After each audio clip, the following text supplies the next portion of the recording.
Thank you very much.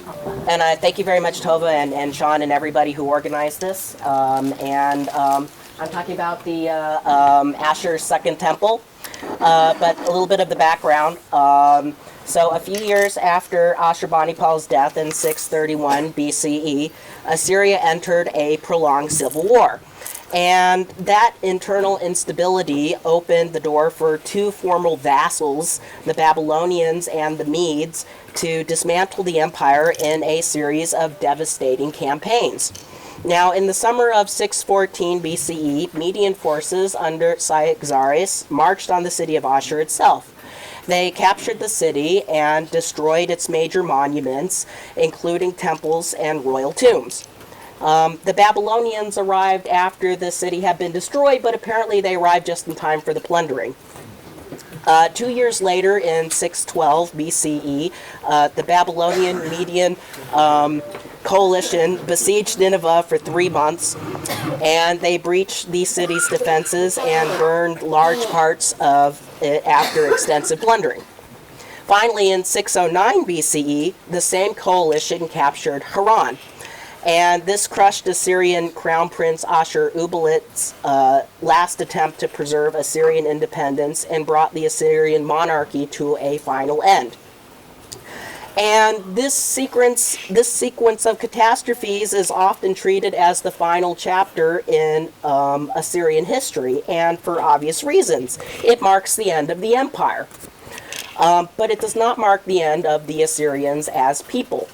It's true that archaeologists have found the butchered remains of men, women, and children in the destruction layers of Ashur and Nineveh, and certainly a large part of the Assyrian aristocracy was probably massacred by the conquerors.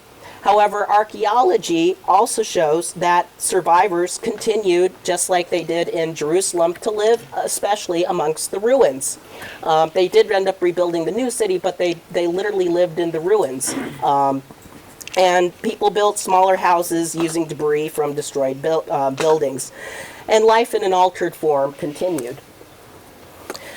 Now, in the periphery, it's also important to remember how large Assyria was. Outside of a few devastated urban centers, daily life often continued with very little disruption. And this is clearly demonstrated by post-imperial archives from Assyrian provincial cities such as Dur-Katlimu on the Kavar River. The archives at Dur-Katlimu contain business documents written in Assyrian cuneiform more than a decade after the fall of Nineveh. Aside from being dated to the regal years of the Babylonian king Nebuchadnezzar, these texts give no indication that the Assyrian Empire had even ended. Their language format and legal formulas remained entirely Assyrian. Archaeology of provincial centers, such as Dur-Katlimu, tell the same story. Dur-Katlimu, for example, shows no destruction layer marking the transition between the Assyrian and Neo-Babylonian period. In practical terms, it seems like the people woke up one day to discover that they now pay taxes to Babylon instead of to Assyria. Otherwise, life went on much as it had before. The political situation after the fall of the empire is a little bit more difficult to reconstruct, but still a general pattern emerges. Assyria's western territories, that is everything on the Euphrates River and the Habor region, as far as Haran, appear to have come under Babylonian control. However, most regions to the east, along the Tigris, especially Nineveh and Kalach, they seem to have come into the Median sphere of control. The city of Ashur itself, though, appears to have become a Babylonian province. The strongest evidence for this is late Babylonian documents from Sippar. There's a document which probably dates, if the restoration of the date is correct, to 559 BCE, and it mentions a Babylonian governor of the city of Ashur. And if there was a Babylonian governor of the city of Ashur, that strongly suggests continued administration at Ashur under the Babylonian authority. Now, Assyrian survival is also visible in the city, in Babylon itself. Before 612 BCE, distinctly Assyrian personal names are extremely rare in Babylonian sources, and when they do appear in Babylonian sources, they are almost exclusively imperial officials, such as the Kepu officials. That is to say, they're not Babylonian, they're not living in Babylonian, they're foreigners to Babylonia. And after the fall of Nineveh, however, the number of recognizably Assyrian names in Babylonian sources rises just drastically. In fact, according to Ron Zadok's count, before the Assyrian Empire fell, there are only 6 distinctly Assyrian names in Babylonian sources, but after the fall of the Assyrian Empire, there are suddenly close to 200 distinctly Assyrian names in Babylonian sources. And they're especially found in Safford and Uruk. And the case of Uruk is really fascinating because even more striking is the survival of the cult of Ashur in Uruk. Although the main sanctuary of the god Ashur was destroyed in 614 BCE, mid-6th century documents attest to a small temple dedicated to Ashur in Uruk.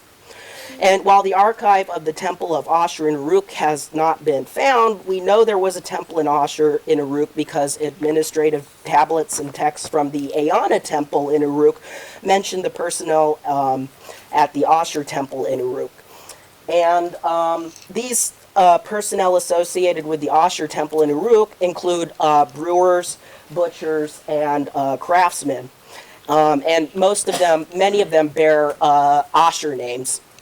And the presence of brewers and butchers is especially significant because it indicates that the daily cult centered on Ashur's daily cultic meal continued.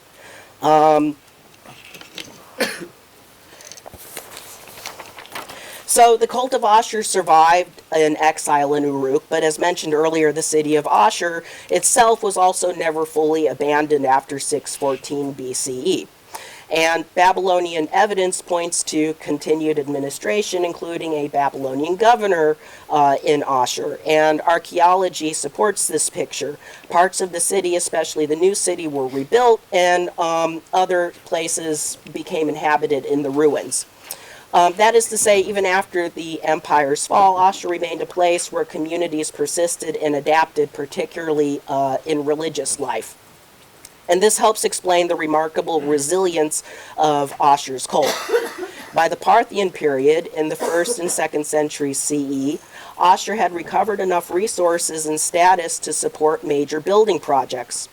A large new temple was eventually reconstructed to Ashur on the old site, and other temples, including those of Ishtar and Ashur's wife Sharua, were also restored. But before getting to the Parthian period, there's an important puzzle between the destruction of 614 BCE and the Parthian revival nearly 7 centuries later. Within this gap stands a very small but very enigmatic temple, this one right here, known simply as Temple A. Now, Temple A was built above the southern part of the imperial sanctuary, integrating the original south gate enclosure into its layout. According to the original excavators, Andrei, and then later also Miglis, the worshippers approaching from the south, the traditional route, would have entered the sacred precinct at essentially the same point where their ancestors had entered for centuries.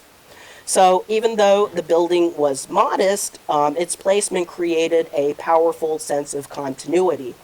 The path into the holy space remained the same. And what makes Temple A truly extraordinary, though, is what it was built out of.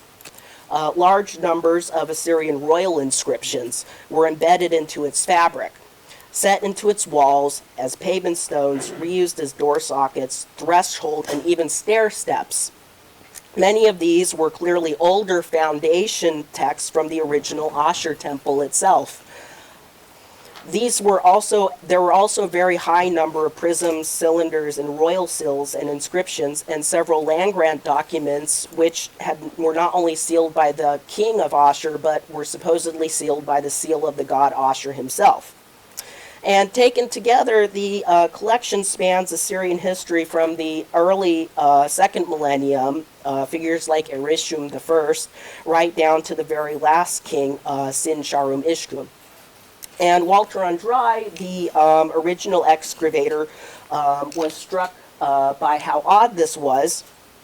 And he famously remarked that unless we assume the building was some kind of a museum or collection point, for the building inscriptions, then the accumulation of texts in one place is really hard to explain. And this brought the word museum into the debate and interpretation. Peter Miglis went so far as to describe Temple A as something like the last state archive of Assyria, erected on Ashur's ruins. And Miglis interpreted the documents found there as an intentional effort to gather and preserve written records of Assyria and its god when the empire itself was now gone. In his words, the state archive served, quote, as a substitute for destroyed buildings of the city, end quote. Andrei and Miglis both noted that Temple A is tiny compared to the imperial sanctuary, and its architecture looks far more Babylonian than traditional Assyrian. In fact, both archaeologists specifically noted that the Babylonian temples, which it most closely resembled, were the small sanctuaries found in Uruk.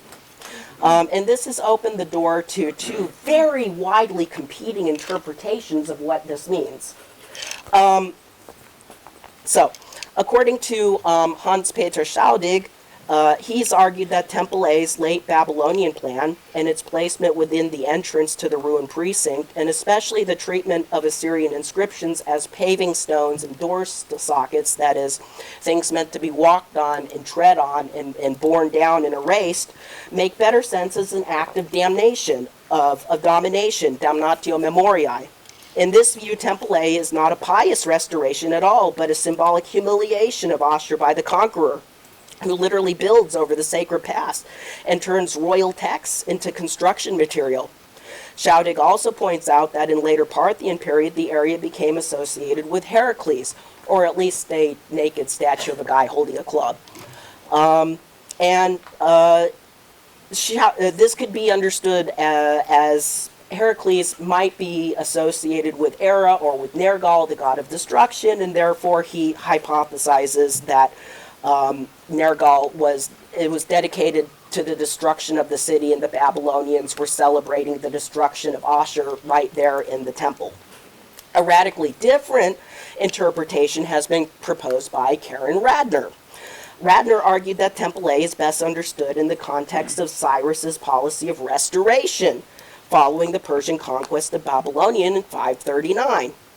In the Cyrus cylinder, Cyrus claims to have returned displaced gods and populations from Babylon to their original cities east of the Tigris, and to have rebuilt their sanctuaries. Radner emphasizes that Ashur is listed first amongst the places named in the Cyrus cylinder. So if we were to look for a concrete archaeological event that corresponds with the Edict of Cyrus, Ashur should be the most likely candidate. On this interpretation, several features of the building make sense. In Babylonian Uruk-style, its Babylonian Uruk-style architecture reflects the experience of returnees who spent 70 years where? In Uruk. At the same time, its building is extremely small and modest in scale and fits a sanctuary rebuilt without royal support and funded instead by a local community. The reuse of sacred texts can also be understood differently. Rather than an act of humiliation, Radner interprets this practice as a way of preserving cult memory and ritual tradition across post-imperial centuries. The small shrine may even have functioned as a space of mourning the destruction, designed to keep the memory of the destroyed imperial temple alive until the community believed that Ashur once again desired a full reconstruction, a proper reconstruction of his temple. Whatever interpretation a person prefers, Temple A was not the final chapter in Ashur's sacred history. Sometime in the late 1st, early 2nd century CE, in the Parthian period, the city of Ashur had recovered enough status and resources to rebuild its main sanctuary. This time the project was ambitious. Not only was the new Parthian temple far larger and more elaborate than Temple A, it was even more impressive than the original Assyrian temple. The building was constructed in the architectural style of its time. It took the form of something that's called an Ewan-style structure, which is a large Parthian-style vaulted halls. And importantly, though, Temple A was not demolished when the new Temple of Ashur was built. Instead, Temple A was incorporated into the larger complex and functioned as an entrance shrine. The architectural transformation was striking, but what continued is just important. Just like the pavement stones of Temple A were inscribed with dedications to Ashur, the pavement stones of the new Parthian temple were inscribed with private commemorative texts and graffiti in Aramaic. Although the inscriptions were in Aramaic, many of the worshippers had names invoking the god Ashur. Here's another picture. And here we get to the names. When the inscriptions can be dated not only by year but also by month, a clear pattern emerges. The dates cluster around two key moments in the ritual year. One is the opening 12 days of Nisan, which coincided with the Neo-Assyrian Akitu festival. The other falls later in the year, during the final days of Shvat, the period associated with the so-called Bias of Destinies, the Parak Shmati festival. These were the two most sacred periods of the Neo-Assyrian imperial calendar. The continuity is remarkable. Nearly 7 centuries separate these Parthian inscriptions from the original Ashur temple, which was destroyed. In earlier times, these rituals had been overseen by the Assyrian king himself, acting as high priest, but in the Parthian period, the same festival calendar was still observed, but now by ordinary citizens. Ashur was not the only place where Assyrian religion survived after the fall of the empire. Classical sources show that Assyrian cults continued in several Syrian cities well into late antiquity. At Haran, in particular, the worship of Sin, Nikal, Bel, Nabuz, and Tammuz, and other Assyrian gods persisted until at least the 10th century CE. At least we know this because Islamic sources testify to it, and archaeology also shows this. And when Syriac-speaking Christians emerged as the dominant Christian communities of northern Mesopotamia, they inherited this deeply rooted sense of place and ancestry. The Assyrian Church of the East and other Syriac Christian communities did not invent their connection to ancient Ashur. Rather, they claimed it, or reclaimed it as an unbroken heritage. This pride and sense of belonging to an ancestral land and 3,000 years of tradition can be seen today in Assyrian Christians who, despite living in diaspora, or maybe because they live in diaspora, have chosen to bear names such as Ishtar, Ashur, and Sennacherib. Thea.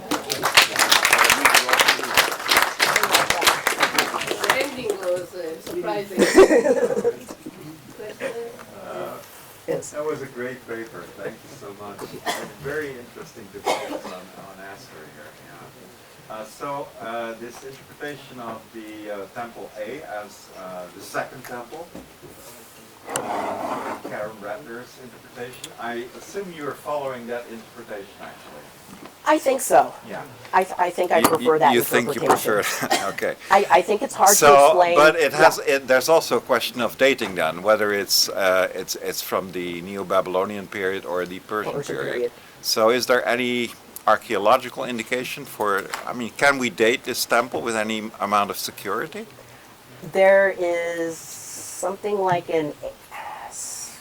there are disagreements between archaeologists, and I'm not going to get into the debate, but I know it's sometime in between the destruction and the third.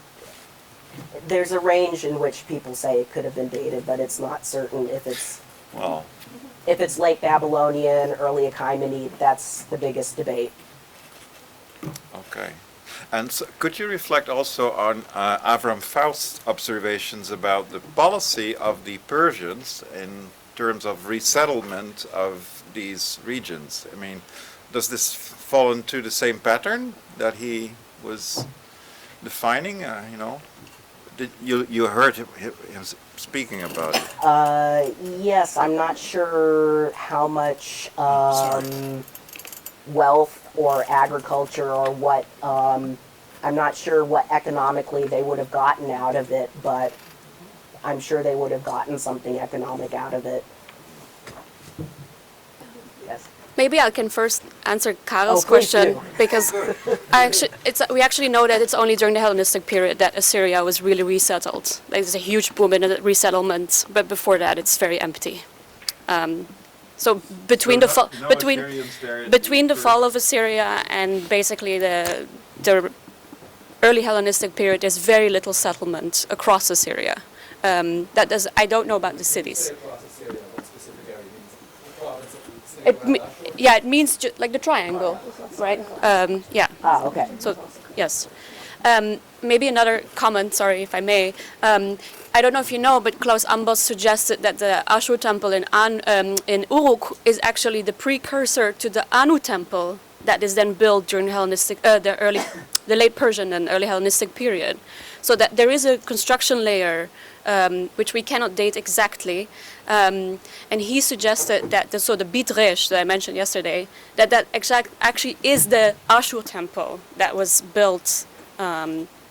Maybe already by Assyrian kings, and that was then perpetuated. The only problem with that is that there are no Ashur names until after the destruction of Ashur that show up in Uruk. There's one and only one. That theory is based off of one and only one Ashur name, and he's a Kepu in the Aeona temple. There's otherwise no other attestation of people with Ashur names, and I would expect to see that if there were a community of Assyrians there.